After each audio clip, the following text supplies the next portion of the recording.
दमा सांस से संबंध रखने वाला एक बड़ा भयंकर रोग है, लेकिन घबराने की बात नहीं है। ये लाइलाज नहीं है, इसका इलाज संभव है।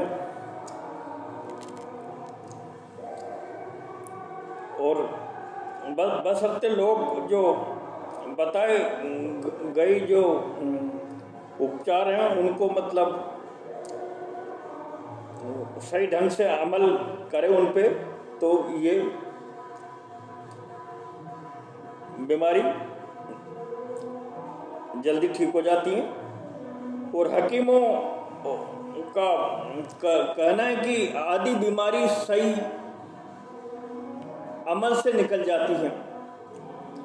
जो आधी बीमारी अगर आप खान पान और रहन सहन का अगर सही ढंग से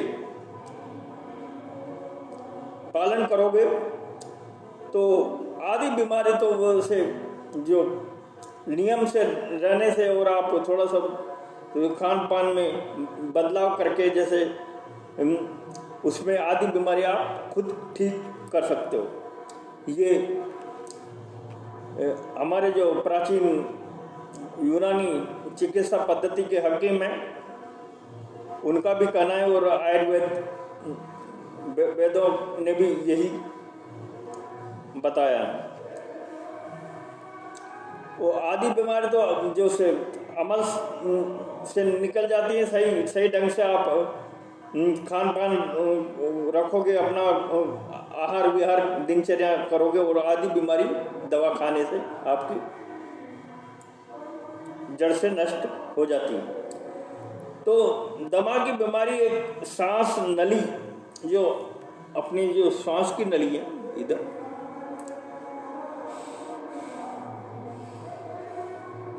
सांस की नली में जैसे सूजन आ जाती है किसी भी कारणवश, तो या बलगम के ज़्यादा जमा होने पर, जैसे कप ये छाती में और फेफड़ों में ज़्यादा जमा हो जाए तो भी ये दमा की शिकायत हो जाती है, दमा रोग हो जाता है।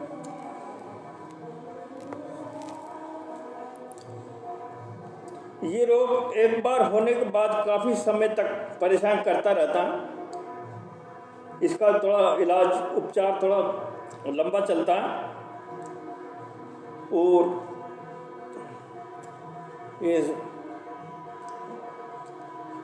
सांसें उखड़ जाती हैं तो उसकी बेचैनी बढ़ जाती है। जैसे रोगी की जैसे सांस, तो उसकी जो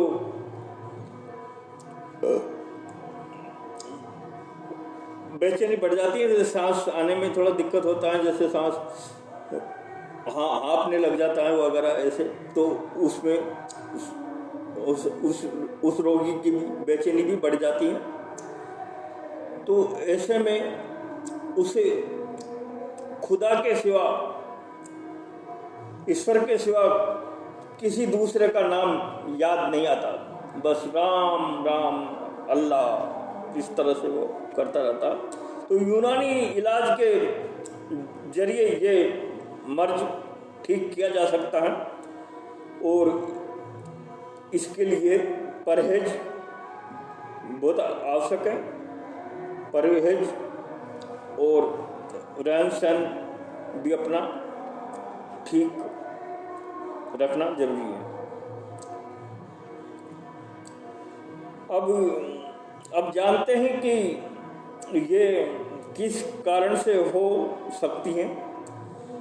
तो कुछ हकीमों का कहना है कि दमा एक एलर्जिक और जटिल बीमारी है, और ये सांस की नलियों में ऐंठन आ जाने से हो जाती हैं, और ये दादा परदादा के खून से भी संबंध रखती है।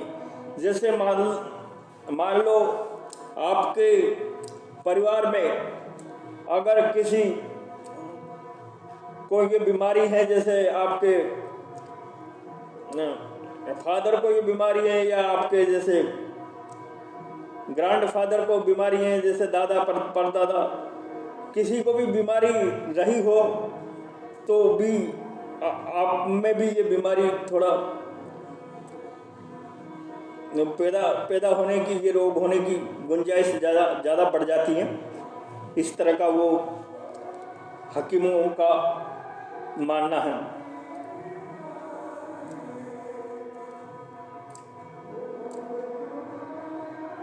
और ऐसे जब वो श्वास नली में ऐंठन और वो सूजन हो जाती है तो रोगी को सांस लेने में बहुत दिक्कत होती है और जबरन वो सांस खींचना और छोड़ना पड़ता है।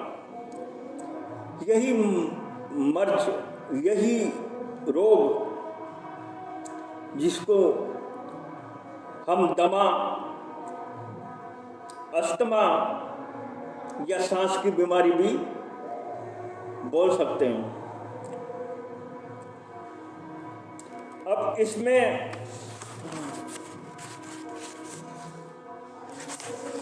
तेज खांसी आती है और दम फूल जाता है।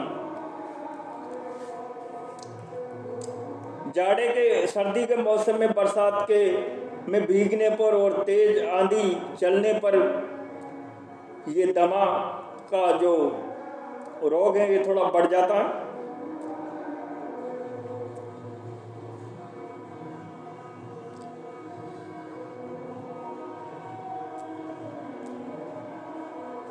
तो घर वालों को रोगी का मतलब थोड़ा ध्यान रखना चाहिए। इस रोग की वजह से मरीज को रात भर नींद भी नहीं आती और घबराहट से वो उठकर बार बार बैठ जाता है। तो ये इस तरह से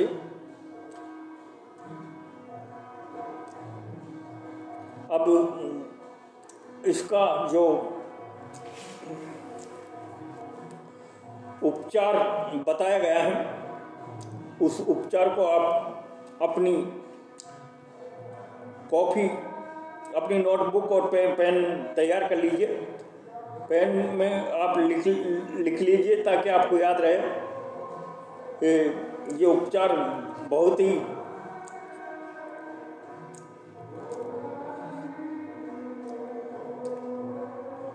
ही कारगर सिद्ध हुए हैं। तो इसमें पहला उपचार है एक रति थोड़ी सी मात्रा बताई गई है, जैसे चने के दाने के बराबर इतना सा एक रति, उससे उसके आसपास आप अपने हिसाब से एक रति फूली फिटकरी मुंह में लेकर चूसते रहे। एक रति की जो मात्रा में आप फिटकरी पंसारी की दुकान पे आपको मिल जाएगी और उसको मुंह में लेकर आप हल्का हल्का चूसते रहिए। उसको चबाना नहीं है आपको, ये ध्यान रखो, चबाना नहीं है। आप उसको धीरे धीरे आप चूसते रहो। इससे आपको सदैव काफ़ी आराम मिलेगा, मतलब गारंटेड आराम मिलेगा, इसमें कोई दो राय नहीं है। अब दूसरा ये उपचार है इसका। ये आपको थोड़े कहीं से भी ये आप अनार के छिलके मिल जाए या छिलके नहीं मिले तो आप अनार खरीद लो और जैसे अनार के जो छिलकों को धूप में सुखा के सूखे छिलके मिल जाए आप तो वो ले आए, नहीं तो आप घर पे ही अनार के जो छिलके हैं उनको धूप में सुखा ले और सुखा के फिर उसको अनार के जो सूखे छिलकों को जो चूर्ण बनेगा वो पीसने से, तो सुखाकर आप पीस लीजिए और इसका चूर्ण बना लीजिए। फिर आधा आधा चम्मच शुद्ध शहद के साथ आप सुबह शाम ये आधा आधा चम्मच की मात्रा में शहद के साथ आपको चाटना है। आप इसको शहद के साथ ले सकते हो। ये भी बहुत ही अच्छा उपचार है।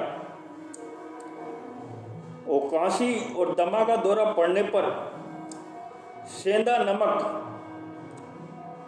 और सरसों का तेल छाती पर बार बार हल्के सी जो छाती पे जो मालिश कर दे, ये मसाज कर दे, हल्का सा लगा ले। तो इसमें जैसे सरसों का तेल है उसमें हल्का सा सेंधा नमक डाल दिया और फिर छाती पे हल्का सा, तो ये इससे ये फेफड़ों में मजबूती आएगी और ताकत आएगी और आपका ये दमा का जो सांस फूलने का इसमें भी थोड़ा रिलीफ आपको महसूस होगा। तो अब चलते हैं ये चौथा उपचार देखते हैं। अदरक का रस। अदरक, अभी सर्दी चल रही है, अदरक हर जगह मिली जाएगी, आपको कोई दिक्कत नहीं आएगी। आप अदरक ले जाइए थोड़ी बहुत, और अदरक का रस 1 चम्मच रस आपको निकालना है और थोड़ा सा उसमें शहद मिला दो। दोनों को जैसे कटोरी प्याली ले लो और उसमें 1 चम्मच शहद डाल दिया पहले, और फिर थोड़ा सा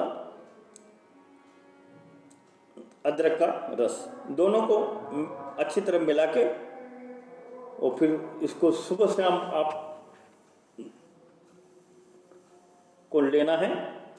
तो इससे भी शीघ्र ही आपको स्वास्थ्य लाभ मिलेगा।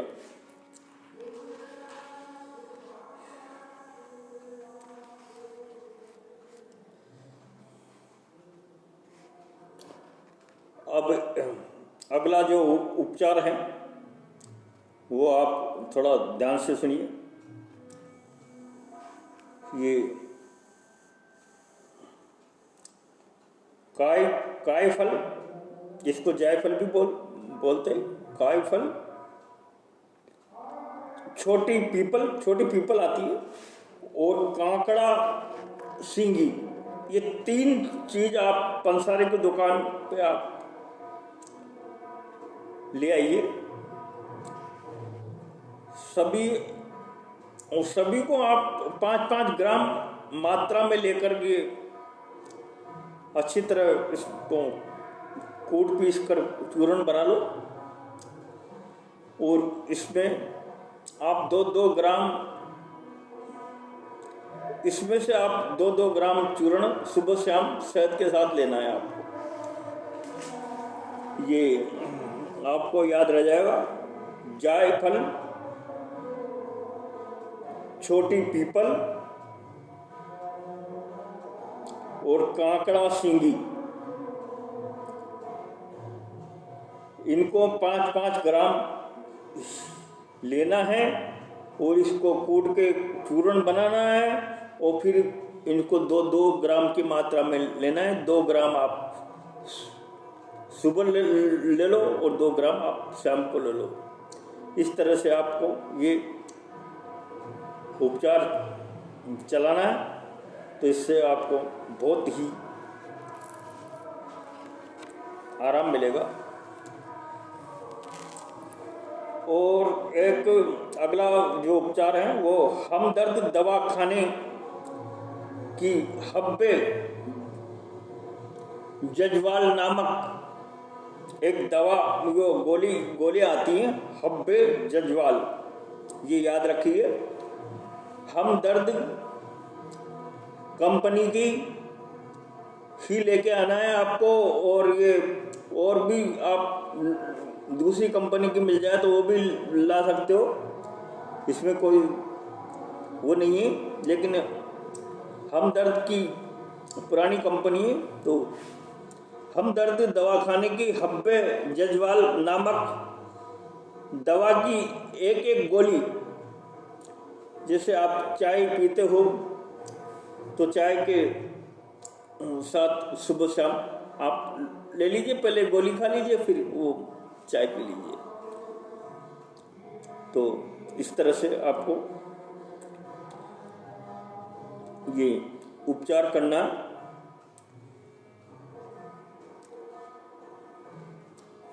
अब इसमें थोड़ा परहेज भी आपको रखना पड़ेगा। तो इसमें परहेज के लिए